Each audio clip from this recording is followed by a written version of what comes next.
Hello guys, नमस्कार. Welcome back to my channel. तर मित्रांनो, आज बघणार आहोत आपण भेटी लागी जीवा संतवाणी संत तुकाराम महाराज या कवितेचे टेक्स्टबुकचे प्रश्नोत्तरे. तर चला जास्त वेळ न घालवता पहिला प्रश्न सुरू करूया. प्रश्न पहिला, कोष्टक पूर्ण करा. कोष्टक मतलब तक्ता या ठिकाणी दिलेले. वाट बघणारा कोणाची वाट बघतो?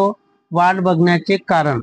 तर या ठिकाणी वाट बघणारा चकोर पक्षी एक पौर्णिमेच्या चंद्रमेची वाट बघतो.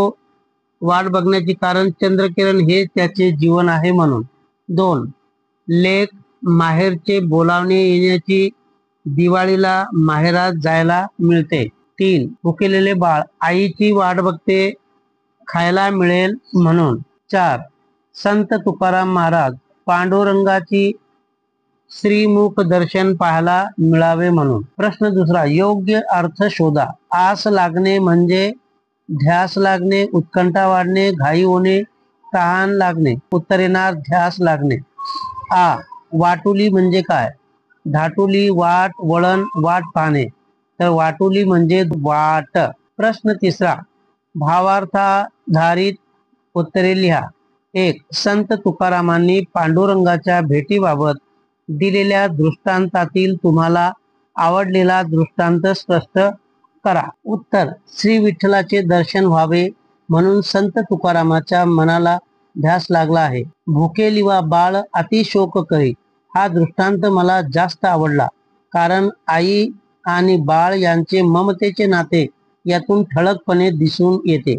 भुकेले बाळ जसा आईपाशी हट्ट धरतो, खायला द्यावे म्हणून आक्रोश करतो, तो बालकांचा भाव या दृष्टांतात पुरेपूर स्पष्ट झाला आहे. प्रश्न तिसरा आ. चकोराच्या दृष्टांतातून संत तुकाराम काय सिद्ध करू इच्छितात ते तुमच्या शब्दात लिहा. उत्तर, चकोराला फक्त चांदण्याची आस असते. चंद्रकिरण हे त्याचे जीवन असते, त्यासाठी तो तळमळत असतो.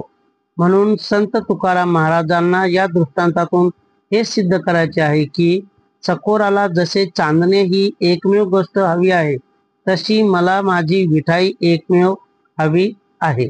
श्री विठ्ठलाच्या भेटीशिवाय जगणे निरर्थक व निरस आहे. तिसरा प्रश्न, तुम्ही तुमच्या जवळच्या मित्र मैत्रिणीच्या भेटीला आसुसलेले आहात हे सांगण्यासाठी एखादा दृष्टांत वापरा व तो स्पष्ट करा. उत्तर, मैत्री ही अतिशय निखळ व निर्मळ असते. निरपेक्ष मैत्रीचा भाव ज्यात उमटेल असा दृष्टांत म्हणजे पाऊस व धरणीचा. धरणीची कोणतीही अपेक्षा नसते, ती उन्हात भाजून निघते. ती फक्त पावसासाठी आसुसलेली असते आणि पाऊसही आभाळातून असीम ओढीने धरतीवर येतो. धरणी व पाऊस यांच्या निरपेक्ष मैत्रीतून नवीन अंकुराचा जन्म होतो. तर मित्रांनो, अशा प्रकारे भेटी लागी जीवा न्याय स्टँडर्डचा ही जी कविता आहे, या कवितेचे टेक्स्टबुकचे प्रश्नोत्तर आज आपण या ठिकाणी बघितले आहे. तुम्हाला हा व्हिडिओ कसा वाटला? आवडला असेल तर चॅनेलला लाईक करा, सबस्क्राईब करा. भेटूया नवीन व्हिडिओमध्ये. तोपर्यंत बाय बाय.